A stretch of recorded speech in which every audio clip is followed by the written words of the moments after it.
السلام علیکم ورحمۃ اللہ وبرکاتہ۔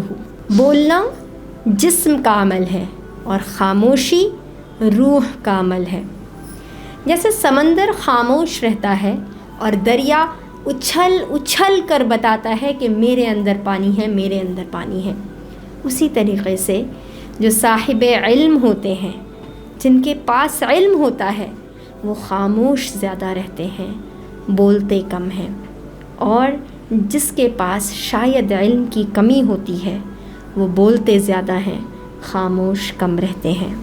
جس طریقے سے سمندر کی گہرائی کو ناپنا بہت مشکل ہے، ناممکن ہے، آج تک کسی نے نہیں جانا کہ سمندر کی تہ میں کیا ہے، اسی طریقے سے علم والوں کی گہرائی کو ناپنا مشکل ہوتا ہے۔ جس کے پاس علم کی کمی ہوتی ہے وہ دریا کی طرح بتاتا رہتا ہے، میرے پاس اتنا علم ہے، میرے پاس اتنا علم ہے، میں نے یہ کیا ہے، میں نے وہ کیا ہے، میں نے ایسے کیا ہے، میں نے ویسے کیا ہے۔ ہم آپ کو ایک چھوٹا سا اگزامپل دیتے ہیں ہمارے نبی محمد مصطفیٰ صلی اللہ علیہ وسلم کا۔ جسم لہو لہان ہے، خون جسم سے بہہ کر جوتی مبارک میں جمع ہوتا جا رہا ہے۔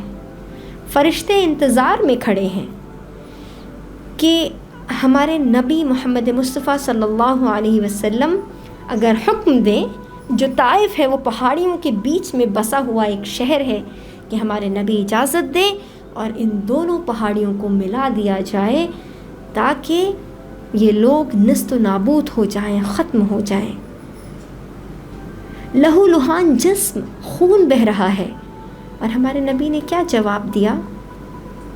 نہیں، ان بستی والوں پر کوئی ظلم نہ کریں۔ ہمارے نبی نے کہا کہ اگر یہ نہ سہی تو کیا ہو سکتا ہے ان کی آنے والی نسلوں میں سے کوئی ایمان لے آئے۔ یہ نشانی ہوتی ہے صاحب علم کی، ان کی زندگی میں ٹھہراؤ ہوتا ہے، ان کی زندگی میں لوگوں کی قدریں ہوتی ہیں، وہ معاف زیادہ کرتے ہیں، بدلہ نہیں لیتے، وہ تکلیف پہنچانے والوں کو بھی آسانی سے معاف کر دیا کرتے ہیں بنا اپنے اوپر کوئی بوجھ لیے ہوئے۔ ذرا سوچیے، اگر کوئی ہم کو ایک پتھر بھی مار دے گا تو ہم 2 پتھر نہیں تو 1 تو ضرور اس کو ماریں گے۔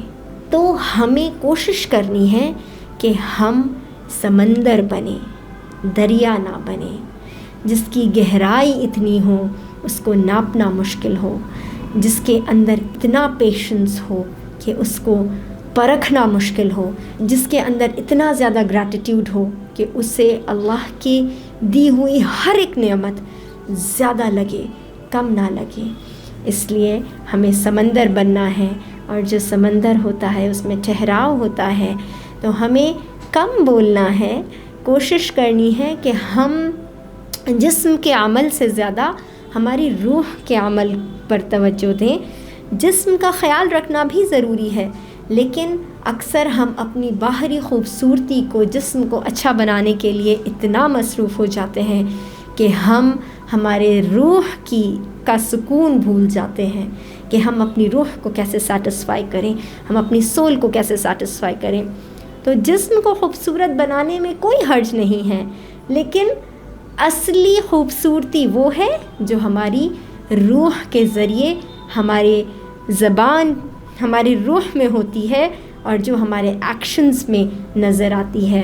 تو ہمیں کوشش کرنی ہے کہ ہم سمندر بنیں جو کہ کم بولے، نہ کہ دریا بنے جو اچھل اچھل کر اپنی گواہی دے کہ میرے اندر پانی ہے۔ جزاک اللہ خیر، تھینک یو۔